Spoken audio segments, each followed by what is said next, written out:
UP style रे silencer उपर चढ़िला roller Bhadrak सहर में विकटाल शब्द करी आतंक करुवा बाइक चालकों मध्य सचेतन करने भद्रक टाउन पुलिस एभली अभिनव पदक्षेप आरंभ करिछि। बाइक रे अप्राकृतिक साइलेंसर लगाई साधारण लोकंकु आतंक भयभीत करुथिले बाइक चालक। भद्रक एसपी मनोज राउतଙ୍କ निर्देश रे टाउन पुलिस 100 रु ऊर्ध्व बाइक जबत करी बाइक रु साइलेंसर काढ़ी यूपी स्टाइल रे रोलर चढ़ाई नष्ट करिसेंती।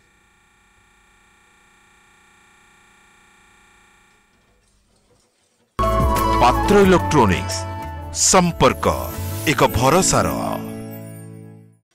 विगत गोटे मास धरी जो माने मॉडिफाइड साइलेंसर यूज करछंती कि जो माने शब्द प्रदूषण करूछंती साइलेंसर यूज करिकी ताको विरुद्ध रे दृढ़ कार्यानुष्ठान ग्रहण स्वरूप आमे प्राय 250 रु अधिक साइलेंसर जबत करिछु एवं ताको अगेंस्ट फाइन रियलाइज करिछु एवं लोक मानकु सचेतन करिया पई आमे बुलडोजर लगेकी सेगु डैमेज करूछु।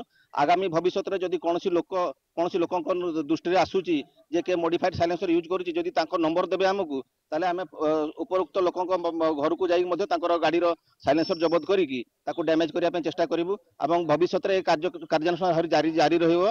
जो माने मु सचेतनता पई कहया पई चाहूची जो माने गाड़ी चलेला बेले मोबाइल रे कथा है कि गाड़ी चलाउछंती आगामी दिन में विरुद्ध में विहित कार्यानुष्ठान